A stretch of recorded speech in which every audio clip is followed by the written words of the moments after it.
All right, let's talk about the future. A brand new report gives us this absolutely fascinating peek into what's next for Kerala, one of India's most unique states. And let me tell you, the findings, they point to a massive transformation that's already in motion. So let's dive right in. I mean, that's a huge question, right? Trying to predict the future for a country as vast and diverse as India is, well, it's a massive undertaking. But what if we could zoom in, focus on one key state to get a sense of the big trends taking shape? Well, that's exactly what this new report from the International Institute of Migration and Development and the Population Foundation of India has done. They've crunched the numbers, analyzed the data, and projected Kerala's demographic future all the way out to 2051. And what they found are two giant shifts that are set to completely redefine the state. Okay, so let's get straight to the first major finding. This really shows just how different Kerala's path is going to be compared to the rest of the country. So here's the big headline, right off the bat. Kerala isn't just getting a little older. It's on a trajectory to become the single oldest state in the entire nation. And this is being driven by two really powerful forces. People are, thankfully, living longer lives, and at the same time, birth rates are dropping. So let's really dig into this first major transformation, this silver tsunami, the aging of Kerala's population. And trust me, this isn't just some minor trend. The numbers are pointing to a complete demographic overhaul on the horizon. Now, this is where it gets really interesting. Unlike most of India, where the population is still growing, Kerala's is projected to peak around 2041, and then, get this, it will actually start to shrink. A declining population is an incredibly rare thing in India, which makes this a super important trend to keep an eye on. 47. Just let that number sink in for a second. That is the projected median age for Kerala in the year 2051. I mean, think about what that means. By the middle of this century, literally half of the entire state's population will be older than 47. That's a huge indicator of a mature, aging society. And the scale of this change is just dramatic.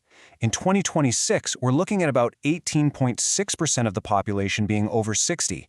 But fast forward to 2051, and that number skyrockets to over 30%. We're talking nearly 1 out of every 3 people in Kerala will be a senior citizen. Just imagine that shift in focus, from building new schools to creating world-class elder care facilities. But the story doesn't even stop at 60.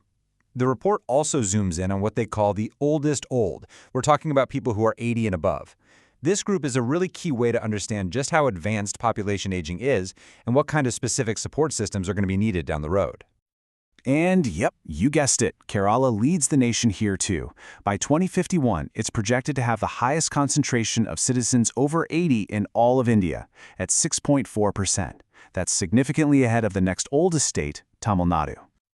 You know, it's like two sides of the same coin, right? An aging population is one side, but the other is what's happening at the opposite end of the age spectrum. Because as the number of older adults is growing, the report projects a really sharp drop in the younger population. And to really put this into a national context, just look at this comparison. By 2051, Kerala is projected to have the smallest share of children in the entire country, at just 12.8%. Now, compare that to Bihar, which will still be the nation's youngest state, with almost 23% of its population in that age group. It really is a tale of two Indias unfolding. And the report's authors themselves put it so clearly, so bluntly. This demographic gap between India's youngest and oldest states, it's not shrinking. It's set to get even wider. Now hang on, because this aging story doesn't happen in a vacuum. Where people live is just as important as how old they are. And the report highlights a second, equally dramatic transformation that's happening at the exact same time. Rapid, almost total urbanization. Okay, so let's rewind a bit and set the baseline. Back in 2011, Kerala's population was pretty much an even split between rural and urban areas. This is probably the Kerala that many of us still picture in our minds. Now, look at the projection for 2051. Wow, it is a complete and staggering reversal. The report projects that over 91% of Kerala's population will be living in urban areas. This isn't just a slight shift, it's a fundamental reshaping of the state's entire social fabric. It's going to create all new kinds of challenges and opportunities for city planning and community life. So here's the crucial takeaway. You have to see how these two powerful forces are colliding. A rapidly aging population and near-total urbanization. These aren't separate trends. They are merging to create a completely new reality for the state, where more and more older citizens will be living in dense city environments. And you might be wondering, okay, but where are these numbers coming from? Well, it's worth pointing out they didn't just pull these out of thin air.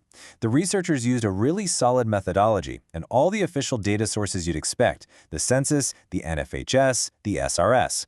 And their projections are based on the median variant, which is meant to give the most realistic, middle-of-the-road estimate of the future. So this table just pulls it all together side by side. In just one generation, the median age is set to jump by a full decade. The share of the population over 60 will nearly double, and the urban population will go from being a slight majority to an absolutely overwhelming one. This, right here, is the future that Kerala is heading towards. So, look, the data gives us a really clear picture of what is happening. But the much bigger question, the one we're left with, is, so what? Why does this matter? A state that is both older and more urban is going to face some really unique challenges with things like healthcare and infrastructure, for sure. But it's also going to uncover brand new opportunities. What do you think those will be? That's the question this report really leaves us to think about. Thanks so much for tuning in.